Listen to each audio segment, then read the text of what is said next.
তুমি যে ফোনটায় আঙুল রেখেছো ওই ফোনটাই আজ তোমার হবে।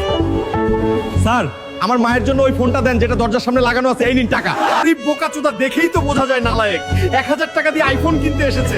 এই ম্যানেজার, আজ টাকা নাই বলে কি আমি মানুষ না দেখিস? একদিন আমি এই শোরুমটাই কিনে নিব, সেদিন তোদেরকে দেখেই নিব। আরে যা যা ফকিরনি, কিসের শোরুম কিনবি? পকেটে তো 1 টাকাও নাই। ম্যানেজারের সামনে সাহস দেখালাম, কিন্তু এত টাকা আমি কোথায় পাবো? শুনুন শুনুন, যে 4 হাত আর 2 মাথা পালোয়ানকে হারাতে পারলে তাকে 300 কোটি টাকা পুরস্কার দেওয়া হবে। এখানে কি কোনো বাপের ছেলে আছে যে আমাদের 4 হাত 2 মাথা পালোয়ানকে হারাতে পারবে? আর বুকের পাটা এত বড় যে আমাকে হারাবে? আর আছে এত বড় সাহস? আমি হারাবো এই দানবীয় পালোয়ানকে।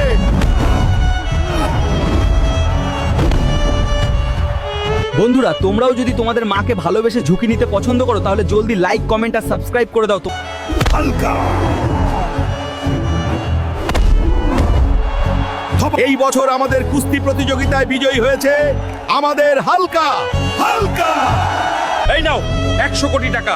আজ থেকে এই শোরুমের মালিক আমি। তোদের মতো পাল্টু কর্মচারী আমার দরকার নাই। এখনই এখান থেকে বের হয়ে যা। সরি হালকা, এই নাও মা তোমার আইফোনটা। পাগল ছেলে, এত দামি ফোন আমি কি করব? কই দামি এটা, তোমার চেয়েও মূল্যহীন। তোমার জন্য আমি সবকিছু করতে পারি মা।